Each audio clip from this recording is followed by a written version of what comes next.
Hello. Well, this is the beginning of part 17. I think you might be glad to know if you've been following along with some of these videos or all of them that I'm going to try to pretty much stop going back and telling you things I forgot to say about earlier episodes.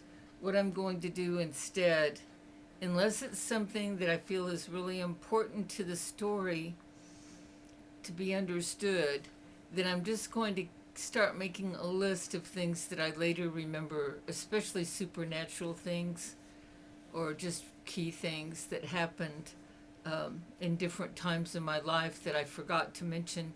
I'm just going to make a list of those things, and that way, once I get all the way back to coming to Jesus the third time, I can go over that list and fill in anything that looks worth mentioning.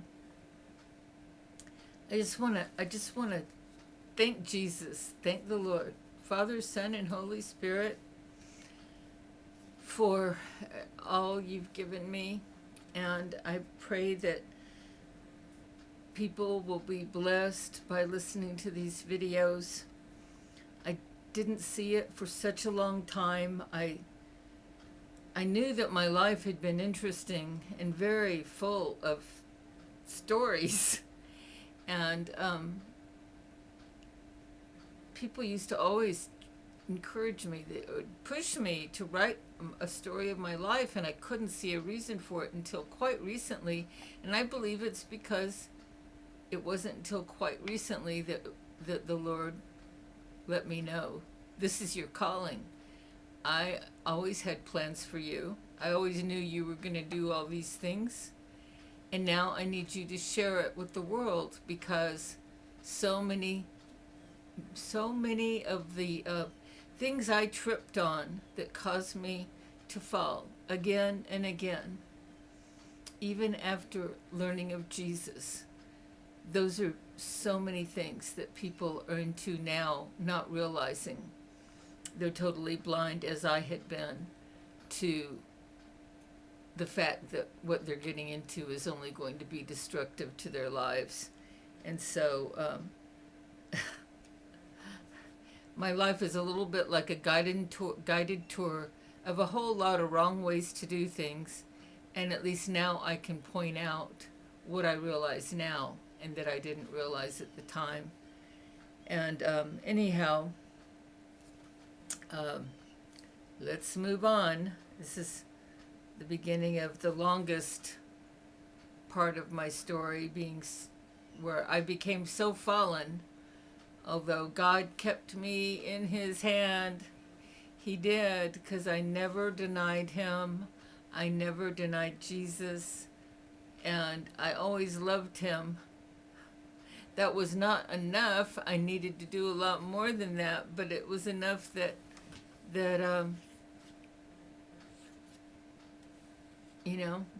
it got me through until I could see.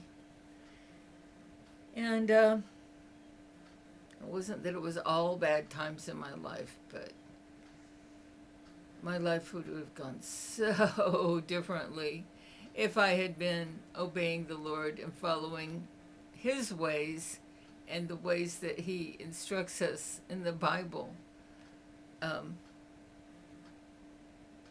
And even if I'd gone to some of those churches that maybe weren't so great, I would have found a Christian friend or two that would be really helpful.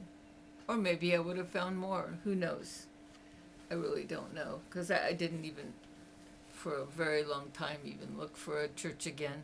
Although, both at the beginning and, for me, the beginning of looking for churches in 1982, and then looking for them again, starting again in 2013, I didn't have much luck, although I did find one friend. I did, a really good friend, and I refound a friend that I had lost touch with and couldn't find, and didn't even know she was a Christian, and she's the one who's my housemate today.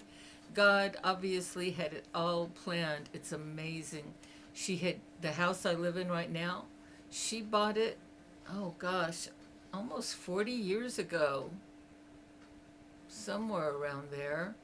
And she only got a 2-bedroom because she was planning for her mother to live here. And her mother never moved in. It's what's called a mother-in-law plan, and I'm in the mother-in-law bedroom. Anyway, she never had another roommate here, except for one very brief, 2-week thing, temporary. Anyway, and now I've been here, 8 years. Anyway, and it's worked out really great for her and me both. She couldn't keep living here without somebody to help her with a lot of things. She can just barely walk at this point. We're hoping she'll get healed. Anyway, okay, back to the story. I started falling off again. I'm pretty sure I told you about moving into Plaza 25 and kind of what it was like there. And I moved there in the summer, and it's so funny because this lady that ran the front desk there, she needed to go do something and take a break, but there was nobody in the office to answer the phones. And, we were good enough friends, and she trusted me enough. She said, why don't you go ahead and answer the phones, and I'll be gone, 30 minutes or whatever. And she knew that I kind of knew the rules, that people were calling to see if they wanted to move in. And I pretty much knew the answers and how much it costs and just different things. And so anyway, I got a call from a lady who, to protect her privacy, I'm going to call her Linda. And I still know her today, although I have not seen her in person for a very long time. I hope I will get to see her again. She seems kind of stuck in where she is, where her mother has dementia.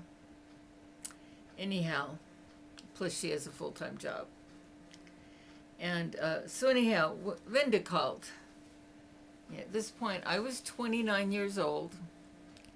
I was only a couple months before my birthday of turning 30. So I was a vast minority in that place. There was probably, I'm sure there were less than 10 people out of the hundreds there that were even over 27 or even, but anyway, but Linda was 18. She had just finished school. She was a very clever, smart girl. And she was asking me what it was like to live at Plaza 25. And I said, well, as a girl, I can tell you this. I love it because there's so many men for each woman. I mean, it's a lot more guys than there are girls.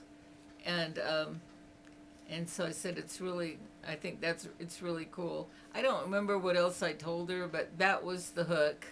She wanted to move in there too. And so she had decided to move in, and then later I got to meet her in person, and we became fast friends. She's Korean. She grew up, if not all of her life, then the vast majority of her life, she grew up in the United States. If she was already born before her family came here, then she was very, very young.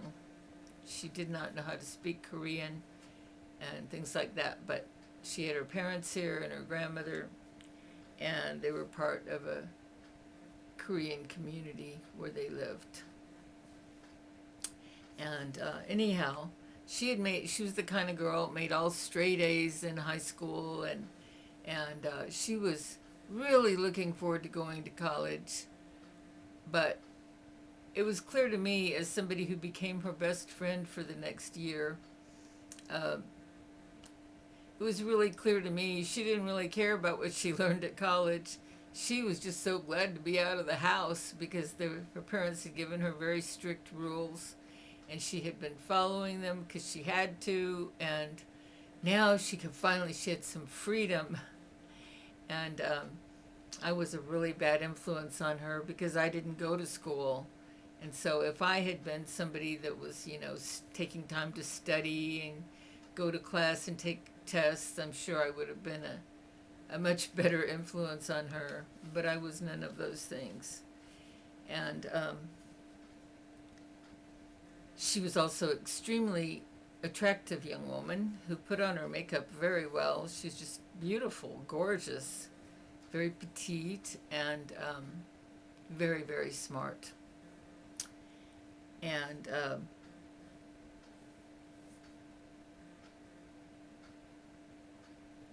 there was a birthday party for me there. I'm sure she was one of the people probably behind it, since I hadn't even lived there but a couple months when I turned 30. But that was a big deal to them because most of them were really closer to 20 or 22 or even 18. And so 30 sounded really old. And they gave me a surprise party in the lobby. And of course, it was full of jokes about being over the hill and 30 and all of that. It was I don't really know how it affected me all that much. It's hard to say, but it was kind of weird. What am I doing living here when I'm 30 and everybody else is like almost 10 years younger than me? Well, I think I knew that I was emotionally immature, so I figured maybe that's what made me fit in. And I think I already explained about the different guys. I started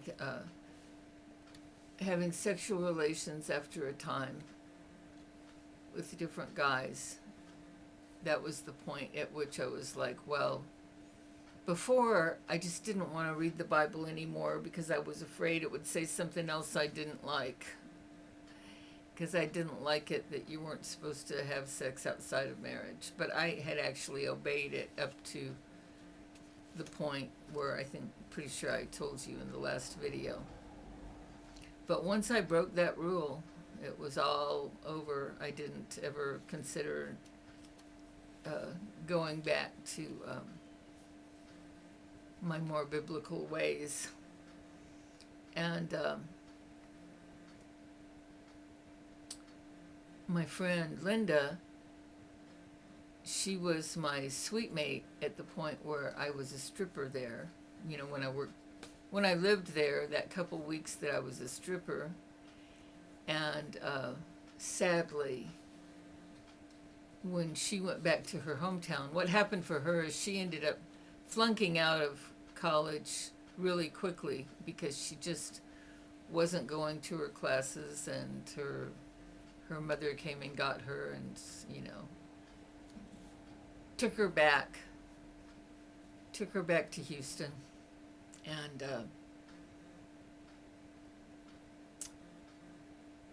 when she was in Houston, she secretly got a job as a stripper. I felt really bad about that because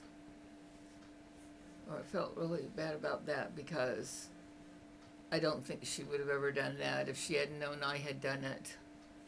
And of course, I'd gotten away with it in the sense that nothing terrible happened to me, but you got to remember it was only 2 weeks. I don't think it would have taken much longer for something really bad to have happened to me. And she started stripping, and then somebody she knew in Houston, someone closer to her age, she told her about it, and this other girl started stripping. And this other girl, which I consider that my fault too, because it was like a domino effect, me telling Linda, and then Linda telling her friend, and then her friend got followed home one night and raped. And I think that's probably about the same time that Linda stopped stripping. And I just felt it's just terrible to realize things that you've said and done have been modeled a way of living that causes so much pain to another person and tragedy. Anyhow, Linda, she had a mouth on her. She was the queen of put down. If some guy would say something and maybe try to put the moves on her and she wasn't interested or whatever, I'm not sure, she would have really clever things to say where they would pretty much leave her alone after that. Anyway, she got stopped by a policeman one night. I don't remember if she was probably speeding, something like that. And she was talking back to the officer. I don't remember the details, except for that she was being a real smart aleck, and it didn't go over well. This was a long time ago. And they took her to the police station, and she was arrested. And in order to get out, she had to post bail. And she didn't want her parents to know that she was in jail. So she called the last guy that she had ever dated, who had been pretty recently, who had seemed like a pretty nice guy. And she called him late at night asking him if he could come bail her out of jail. And he did. And today they're married and have 4 children. That's all I'm going to say about Linda. As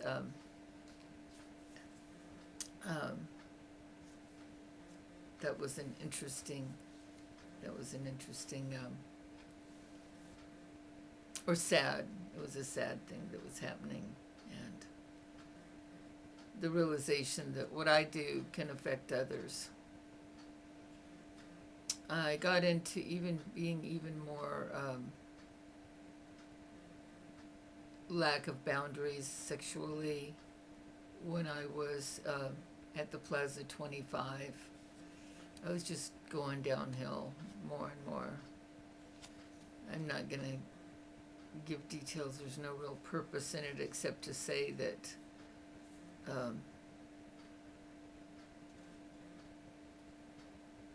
I was definitely looking for love in the wrong places. From then on until, well, I guess came up to about 28 or 29 years later, that whole time, except for the period of time I quit seeing men because I was taking care of my infant son as a single mother with no child support.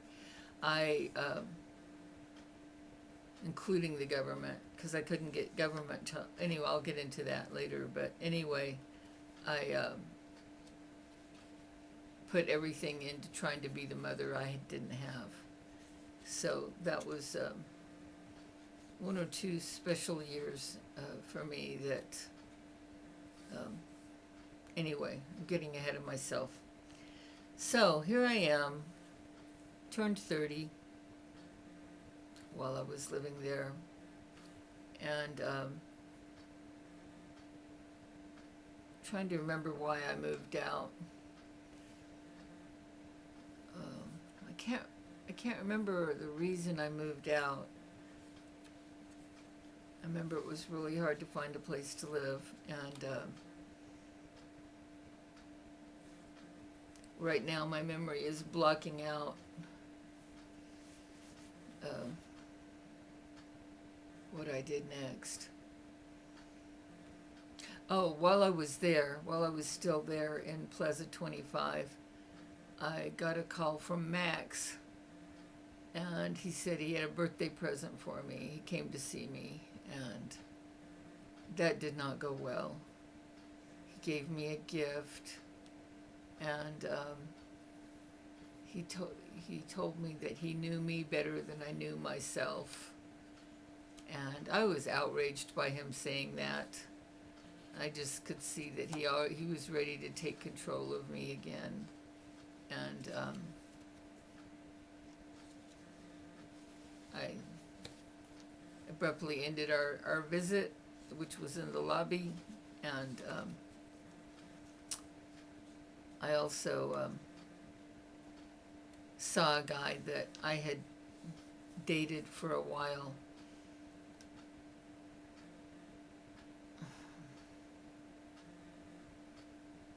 I had dated for a while when I was working at the translation company the first time. And he was a new wave. There was punk rock and new wave. I couldn't exactly tell the difference between the two. He was a band member of a band that had some limited success, but it did get on the radio. Some people might have called it a one-hit wonder, I'm not sure. And then later he had gotten into this new wave band, and he and I had a lot of intellectual interest, talking about deep things, and he was telling me he was psychic. There were certain things he was psychic about, and I wasn't really attracted to him. I think I was attracted to the fact that he was a musician, and his life seemed exciting, always playing at bands. Our dates were always with me going to him, or he was playing music, and I'd be back in that room that the band members would go to. And there's a point came where I realized that I'd been seeing him for a while, and I realized that, I'm really not falling in love with this guy, and I shouldn't keep dating him because I felt like I was leading him on.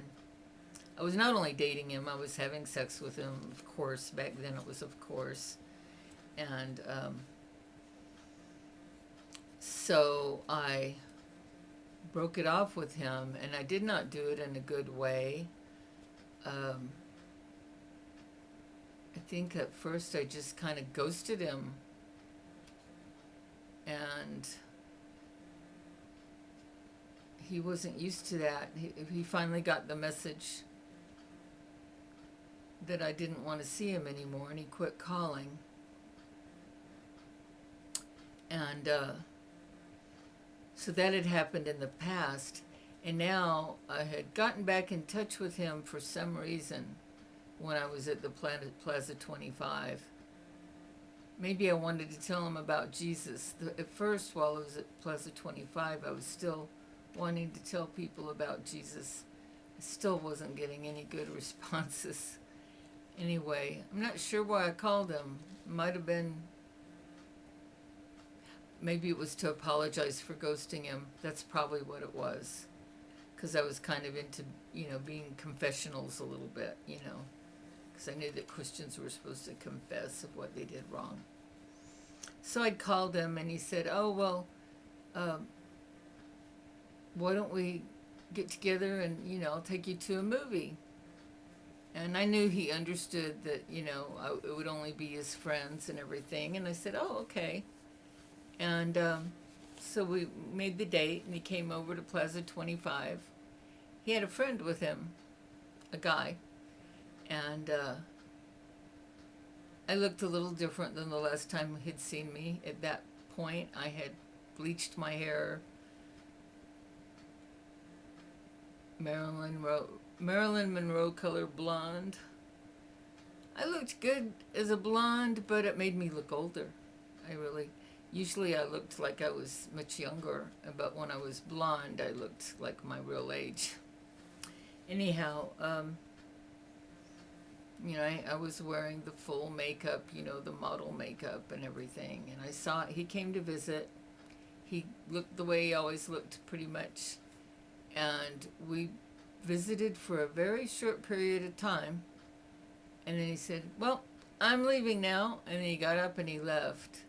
And I guess that was his way of it seemed like maybe that was his way of trying to get back at me. You ghosted me, so now I'm going to ask you on a date and then not take you. And I felt like that was his way of trying to get me back. I don't know. Anyway, that was weird. I don't know why I mentioned it. It's not an important part of my testimony, probably. But let's move on. think I was stalling for time trying to remember where I went next. Um, if I can't remember things like that, it stalls my memory. So I'm just going to go to the next thing I do remember. And I've already told you, I think, yeah, I'm pretty sure I already told you about the first time I left Max after we came back to Austin. And then the second time I left him, I told you about that.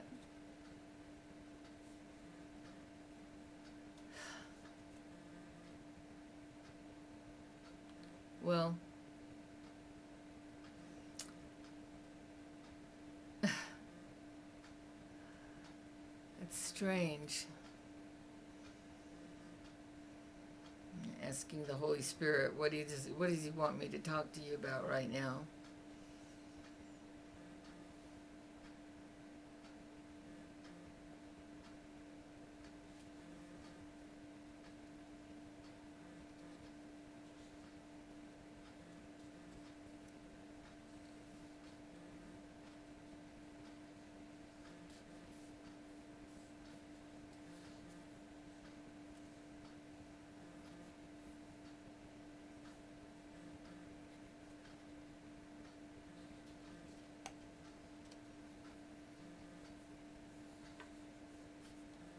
Oh, okay.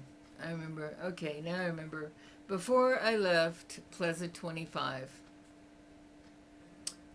I got a job through my friend, um, Carmen. Carmen was the receptionist that took a break when Linda called, and we became pretty good friends. And she knew someone who was a junior attorney, real smart, and it was somebody she'd known her whole life. And she was working with another attorney here in Austin that was an entertainment lawyer. I'd never heard of an entertainment lawyer before, but his specialty was working with music groups and bands and making contracts for record deals and things like that. He had been part of the founding of what used to be here in Austin called the Armadillo World Headquarters, and he had been behind starting public access television. But he didn't live like, it wasn't like people in the industry knew who he was, but he wasn't well known or anything like that. And he had a small office. Anyway, she told me they had a secretary that left, and for whatever reason, they needed a temporary secretary until they could get their new secretary, because they had somebody that they had decided to hire, but she wasn't available yet, and would I like to work there for a while? And then she highly recommended her friend, who was the junior attorney there, and I was like, yeah, great. And so I went and started working at this small entertainment law firm as secretary and receptionist. And after about a month, that secretary that they had hired never showed up. It turned out she changed her mind, and I had applied for that job but had not gotten it. This other girl had gotten it, and I said, well, I think I'm here, and I think you should hire me. And they decided to hire me, and I worked there for a while. It was kind of interesting. Met Lowell, what was his name? Not Lowell, Lyle Levitt. It was before he was famous. He was a tall, skinny guy, and his hair was not poofed up yet. He looked very drab. And then later, when he became famous, I saw his hair was all poofed up. I thought, oh, that was all he needed. He just needed something to, for stage presence, I guess. I don't know. Anyway, I thought he was real good, but the attorneys I worked for, they were like, oh, he doesn't have any money, and they were they didn't really notice. They didn't necessarily think he was that talented. I did. I thought he was talented. Anyhow, it was interesting and weird working for them because there were also some musicians that came and were just, wasn't so great. I learned some things about how lawyers work, even the entertainment industry, that money becomes more important to them than their own friendships. And I didn't like that. But he was a really good lawyer. He wrote really tight contracts, and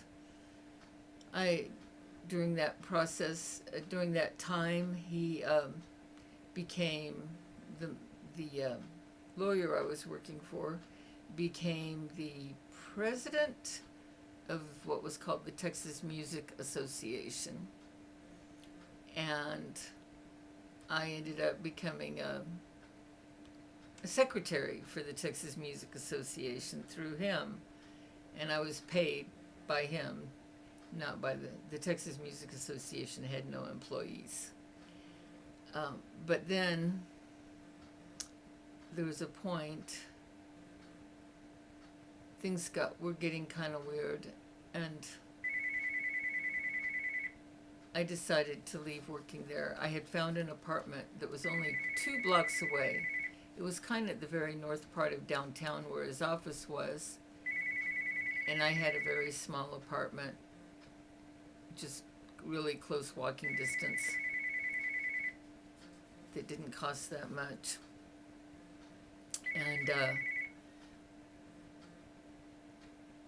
a point came where I just pretty much quit that job, but I kept the job of being the secretary for the Texas Music Association, but I insisted on doing it at home. I didn't want to come do it at the office.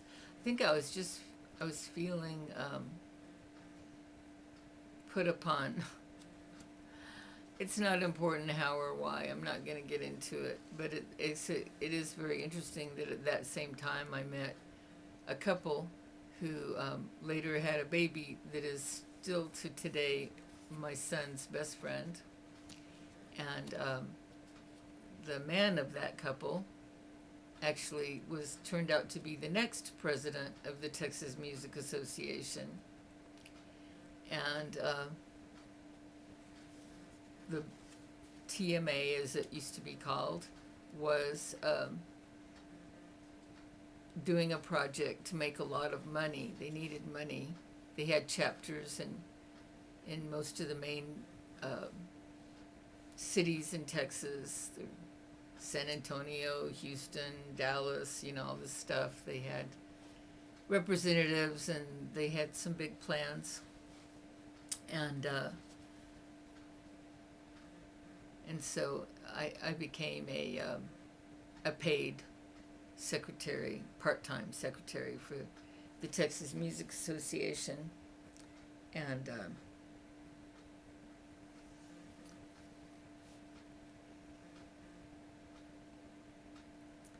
there was a point where before all that happened, where I was still living in that little apartment in the northern part of Austin downtown on Lavaca.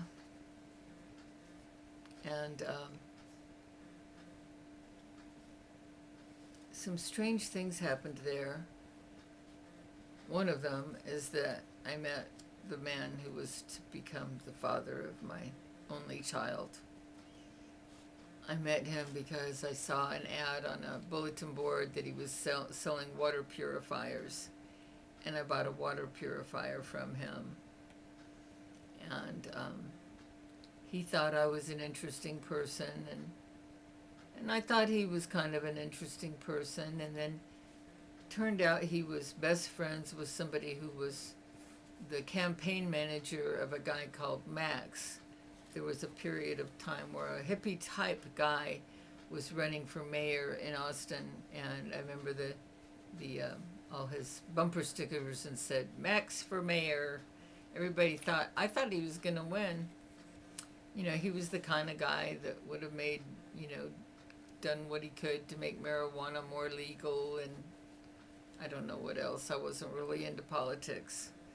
But anyway, that was Richard was the father of my son. He passed away, I guess about a year ago. Yeah, a little over a year ago.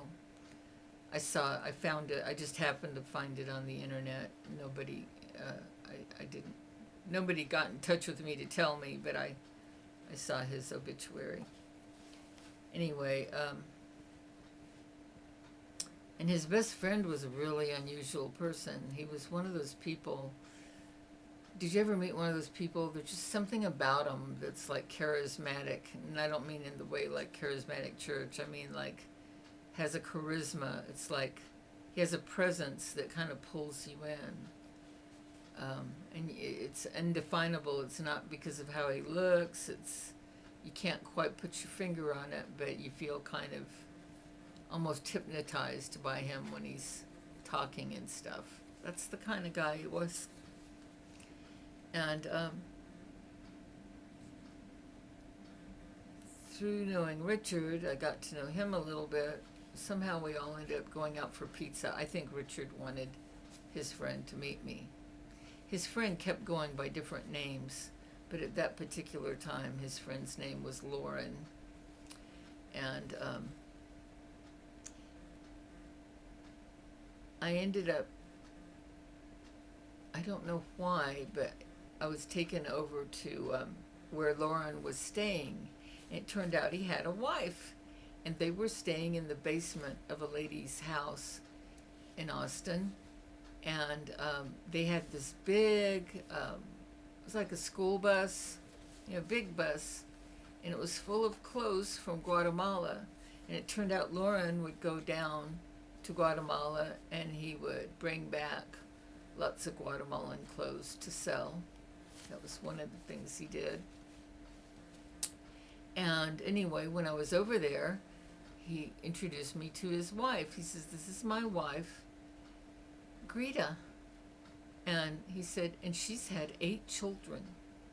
We've had 8 children. I was like, whoa, I don't think I'd ever met anybody who had had that many children. But I was soon to find out they didn't have hardly any of them anymore. I was told by them, but that 6 of their children had been kidnapped, and they're trying to find them. All they had their son, who was about 15. They kept changing his name too, but at the time I met him, he was going by the name of Israel.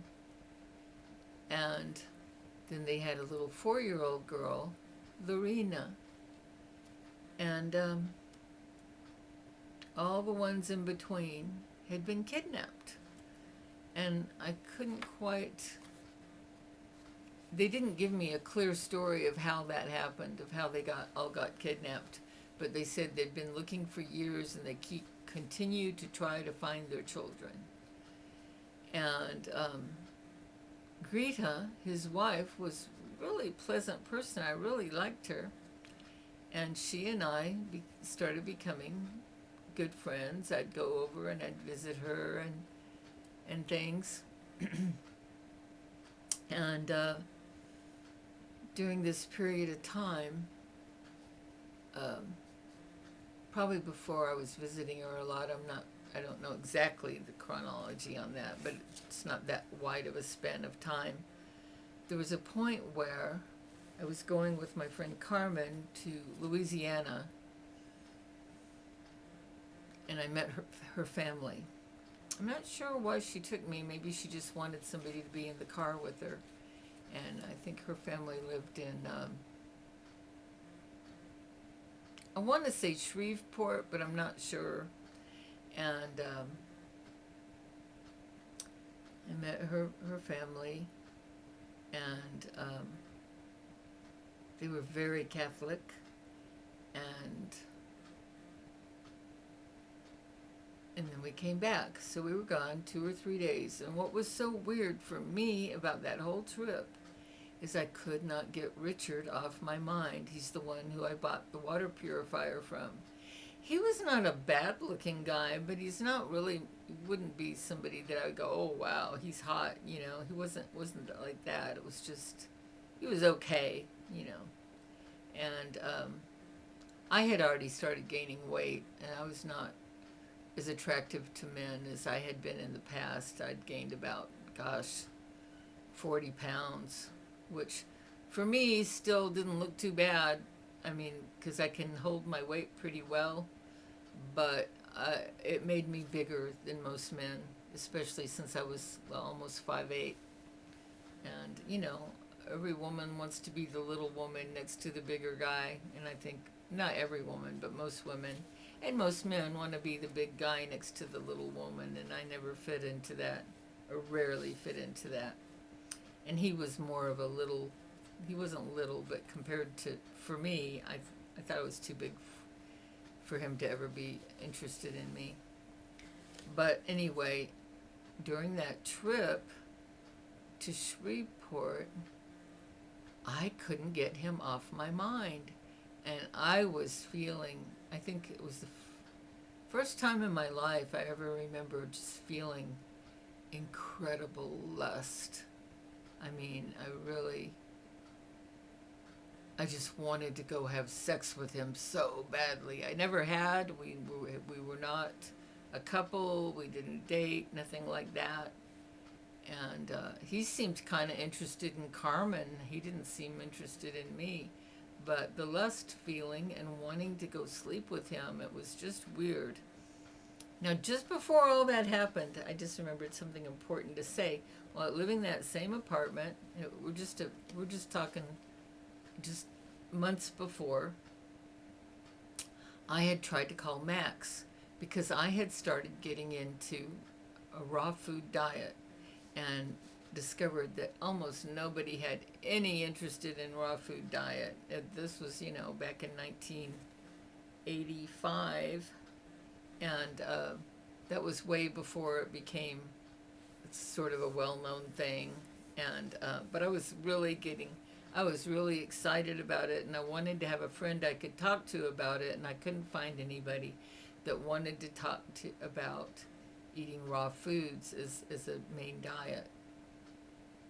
And I was thinking how one thing about Max was he's really, really, really into raw foods. He used to talk a lot about how he wanted to live. He just wanted to live a long, long time. And he was always vegetarian. And of course, with the raw food diet, I became vegetarian on my raw food diet. And I thought, well, you know, I don't ever want to get with Max again as a girlfriend. And it had been a few years since I broke off with him. And I thought, well, maybe he and I can be friends, you know, and talk about raw foods. Boy, that was a really bad idea, but those are the kind of ideas I had. I was never really thinking, wait a minute, is this a good idea, Michelle? Don't you think it's going to end up with him wanting to get back together with you? And I didn't even think that way. I just didn't. I was always like living for the moment. I was going with the rock and roll songs, Live for Today. And I loved that Janis Joplin song, Get It While You Can, Don't Turn Your Back on Love. That was where I was. I was totally forgetting about Jesus, and I just wasn't thinking about him. I didn't dislike him, but I just didn't think about him. And I started getting into other things like Yogananda, Autobiography of a Yogi, and anyway, I called Max, and boy, did I get a surprise. I said something to him. I don't know what it was. It wasn't much, you know, just, oh, this is Michelle. And then he says, I just had a baby. And I was like, what? He said, I just had a baby. And I said, well, who's the mother? You didn't have the baby. And he said, Sharon. And that's the same lady that I had called up and said, he'll be lonely and, maybe you could go spend time with him. Well, it turns out they got together and she got pregnant with his baby. And I know from another friend who knew both me and Max that he didn't tell anybody she was pregnant, and she was one of those people who didn't show. Maybe the last week or something she might have showed, but I saw her at Whole Foods Market, the first Whole Foods Market that ever existed before it got flooded over at 10th and Lamar. I saw her there. She had sort of a baggy top on, but I didn't notice anything that would cause me to suspect she was pregnant. And that was not long before he's telling me he just had a baby. So that was quite a shock. And so I don't think I even said anything to him about the raw foods, and then we got off the phone, and I had the strangest emotional response to that. I felt like they had my baby because I had just been going through some regret. Here I am. At this point, I was 32 years old. I wasn't just 30, I was 32. I didn't have a child. I didn't even have a boyfriend. I had no reason to think I'd be married real soon, and I always felt like I was getting over the hill to have a baby. I kind of figured I was over the hill to have a baby, and they had my baby. That's what I thought. And I went through so much grief about it that I remember for 3 days I did not eat or sleep. I was just grieving that somebody else got my baby.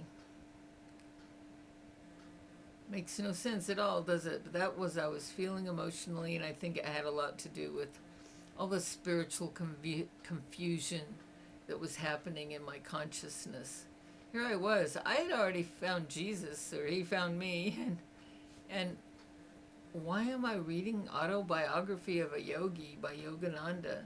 And of course, in his book, he says some good things about Jesus. Oh yeah, well, he is a good guy. He said something about Jesus and how he's a Christian too. He wasn't. He wasn't a Christian. He was very Hindu. And he was very, he was saying he was called by God to bring the East to the West so that we could all have a great one world religion. He didn't call it a one world religion, but that seemed to be what he was working toward. But I thought he was just the greatest thing since, and something great. And anyway, I was very, very, very grieved about Max having that baby, because to me I felt like, oh, this is it. I am never going to have a child. It's just obvious I'll never have a child. And I was trying to think, well, what am I going to do? My whole plan, my whole life was that I was going to have a baby or babies, and it wasn't happening. I wasn't getting a husband, and I wasn't getting babies, and now I was getting too old, and I went through sort of an identity crisis about it, you might say, and I had no plans. Like, I don't want to be a legal secretary the rest of my life, and finally it took me, I was just really depressed and upset about it and mourning about it for several months, which is about the time I met Richard, the water purifier seller. And I was getting a little bit into the raw foods and doing internal cleansing and all of that. And I finally thought, okay, I'm not going to have a child, so what am I going to do instead? And I thought, well, there's lots of children that their parents don't really give them very much love, and they just drop them off at child care centers. And so I should be a child care center worker because I can give love to the little kids that maybe aren't getting it at home. I knew it would be low paying, but I didn't care. Um, like I said, I was never going for the money. As long as I could have a place to live, I was happy. And so that's how I finally got myself to kind of get over being so super depressed, was that I had a plan that I was going to become a child care worker and give lots of love to a lot of little children. And so anyway, that was probably around May or June of that year. I heard about it in February, I think, that Max had the baby, and it was probably by about June that I came to resolve, okay, that's what I'm going to do. My future career will be childcare. And during that time is when I met Richard and went to Shreveport and got so lustful toward him. It was so weird. I'd never experienced anything like that before. All the way to Louisiana, all the time we were there, and all the way back. And I wasn't talking about it. I was keeping it to myself. But I could not get him off my mind, and I could not wait to have sex with him. It was so weird. And it wasn't even because, oh, he's so good looking or he has such a great personality. It was nothing like that. It was just pure and simple lust. And it was so weird. So anyway, we got back. We got back to Austin. And I would end up at his house now and again because of Carmen, and then there'd be Lauren, their friend, his best friend, and we ended up, not that often, but a couple times over at Richard's house. And he was a trust fund baby. He didn't work. He just got checks in the mail because his family owned some big, huge chain of auto parts stores across the country. And so he just ate out all the time and didn't work. And that was when I started getting my theory that people who don't work at all, I think it's very unhealthy. If you don't have, it doesn't necessarily have to be a job for money, but if you don't need money, you need to be doing something contributing. Like it could be just doing volunteer work. And I believe that if a person does not do some real volunteer work or work, that it's very unbalancing for somebody's emotionally and mentally. It's not healthy. That's when I first realized that, and I've seen it in other people since then. Anyhow, so we got back there, and one night we were all there visiting, and I was there in my own car, and Lauren left and Carmen left, and then I just stayed talking to Richard. And at some point, I don't remember what excuse I gave or anything. I may not have given an excuse. Maybe I have to go to the bathroom. Went to the bathroom. Instead of coming back to the living room, I just went and laid on his bed. It was so weird. It was like I was setting him up. And yes, we ended up having sex. And after we had sex and he went to the bathroom, I suddenly realized, oh my gosh, we haven't been using a condom or anything. And I realized, oh my gosh, I could even become pregnant from this. I already knew how easily I tended to become pregnant. And so while he was in the bathroom, I remember closing my eyes and I was picturing little angel babies up in heaven. They were flying around and I was saying, hey, if any of you want to come be my baby, I'll take care of you, I'll love you, and I'll take care of you. And then he came back from the bathroom and we had sex one more time. And it was not, it was really weird because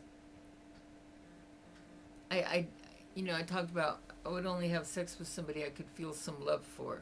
And I felt some love and compassion. It was more compassion toward this man because one thing I had noticed in the short time I had known him, that he was not very good at relating to people. He just, I don't know, maybe people would have called him autistic. I don't know. I'm not really into all those labels, but he wasn't good at relating to people. And I'd also seen how he'd be really rude to waitresses at restaurants. I didn't like that at all. But anyway, I went home, forgot about it. He didn't call me or anything. That wasn't a surprise. And then one morning, I had a vision. I was sleeping down I was living at that point in a house with other people. It was a great big Tudor-style house in Austin. Actually, I think it's in some of the history books of historical houses in Austin. I didn't know that at the time, but anyway, it was a great big house and it wasn't good with air conditioning. It just wasn't made for air conditioning, and we didn't have it. Some people might have a window unit in their bedroom. That was about as far as it went. And I didn't. My bedroom was on the 3rd floor, the hottest floor, and I just couldn't stand the heat. So that night I had slept on the couch in the living room and cracked the window by the couch to get some air so that I could sleep. And I woke up. It was right at the break of dawn. And this is another thing where it's like slow motion, where it felt like everything was happening at once, but I can only remember it in a linear way. And it was, I think my eyes were probably closed. I don't know. I think they must have been. But I was awake. I was definitely awake. And I saw this. It was like a comet of stars coming down from heaven and entering my womb. And at the same time, I heard a heavenly voice say, "This soul has a mission." And then I just felt like I had just been given the greatest treasure. At the time, I compared it to a pirate's treasure full of rubies and emeralds and pearls and gold and silver and just treasure. I felt like a treasure was in my womb. And it was so special. I mean, I just felt so honored and amazed. And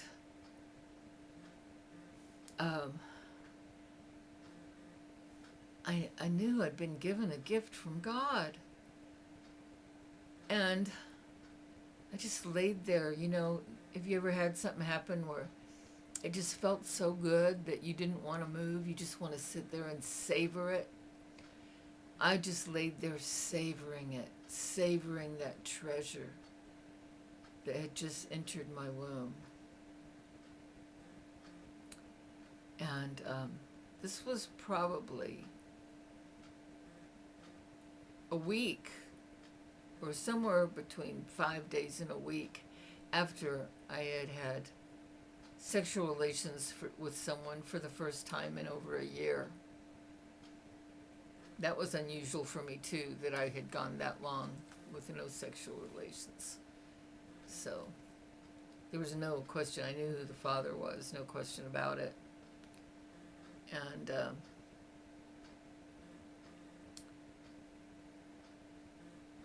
I had no good discernment. I was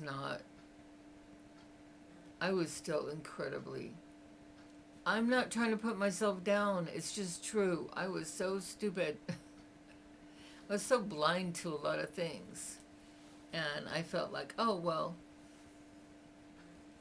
hopefully Richard will be willing to be a good father, and if he doesn't want to marry me, which I would have been willing to marry him just because I was pregnant by him. Yes, I would have. But fortunately for me, he did not want to marry me. And what really shocked me, okay, so what happened was, it was way too soon to find out if I was really pregnant, especially back then, which is 1985. It wasn't like you could just go 1 week after conception and do a test and find out if you were pregnant. You had to wait longer. And I didn't know that. And my friend Carmen, I told her about it, and she said, well, we got to go to Planned Parenthood. They have tests there. We got to see if you're really pregnant. And I said, well, I know I am. And she said, well, let's go. Let's just go get the test done. And so we went there. I paid my $10, and it came out negative. I didn't believe it. I knew I was pregnant. And I asked the receptionist some questions, and I came to find out she had forgotten to ask me how long it had been since I had had my sexual encounter. And when she found out it had only been a week, she said, oh, well, it always comes out negative if it's only been a week. You have to wait at least another week or two before the pregnancy test will work. And of course, I didn't get my money back. And so anyway, I left there still knowing I was pregnant. There was just no question in my mind. I knew I was pregnant. And then later I got a home pregnancy test. The kind you put the little stick and then with your urine, and then you wait however much time, and the one that I got, if it turned blue at the end of the stick, it was a white stick, and if it turned blue, you were pregnant. And mine turned blue. I kept that stick for many years. I finally threw it away. I thought, why am I keeping this stick? But it was so precious to me. I was so glad to have a baby. And of course, right away I was thinking, but what am I going to do? I mean, the whole reason I decided not to have a baby is because I don't have a husband, and I don't, and how am I going to take care of him? I don't want to just leave him at a nursery or a child care center. I want to be home with him, and how am I going to do that? And I had seen somebody do home typing before, working out of their house with just a typewriter, IBM Selectric typewriter, and so I started thinking about, okay, maybe I could do something like that. I've got to do something where I can be home with my baby. That's the least I can do for the baby. I had a feeling it was a son. I didn't know why, but I also felt sure that it was a boy. And I've got to be home for him. But I really didn't know what to do. I mean, what happened was the people that I lived with, when they found out I was pregnant, it was, I don't know, maybe half a dozen people lived in that house. It was a 3-story large house. And there was somebody that was about to move in, and I was driving out of the driveway one day, and he stopped, and we talked for a minute, and I said something about how I needed to get a phone line put in, at the house so that I could start a business there typing. And he said, "Oh, didn't anybody tell you?" And I said, "What?" And he says, "I can't believe they left it to me to be the one to tell you." And I said, "What?" He said, "Well, there's some other people moving in, and we're all young and single, and nobody wants to live in a house where there's a baby. So you're going to have to move out." Ah, I couldn't believe it. So anyway, I did believe it. It was true. And so then I was like, oh my gosh, what am I going to do? Where am I going to live? What am I going to do? And I'm leaving out some things, but I don't think it's... if I decide later it's important, I'll tell you. But I had a part-time job at the time, but it didn't make much money. I had to use... I actually didn't have a car at that point. I was without a car. And...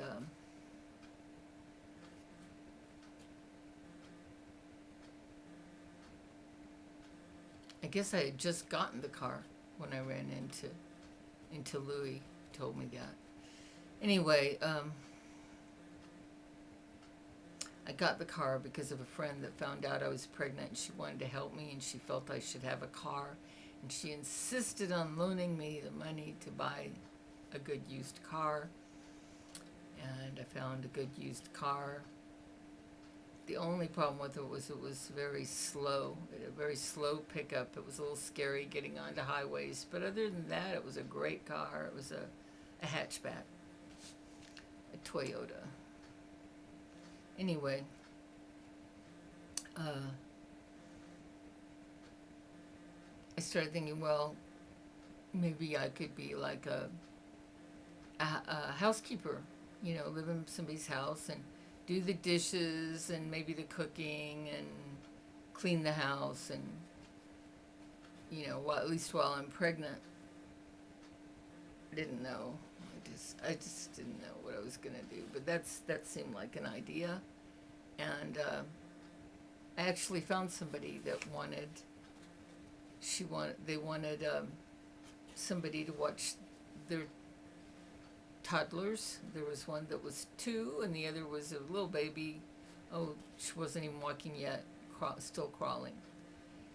And it was 2 sisters that lived in a very nice home in far northwest Austin. And I still had my part-time job with the Texas Music Association. And I ended up taking that job with the understanding that I did have to leave the house a lot during the day, but that's not when they needed me, because the lady who had the babies, the sister with the babies, she was trying to start up a music career, and so she needed to go to band rehearsals every evening. And so I was like totally fine with that. Yeah, I can watch the babies in the evening. And then, of course, because it wasn't a full-time job for me, I also had to pay a certain amount of money every month to live there. It was just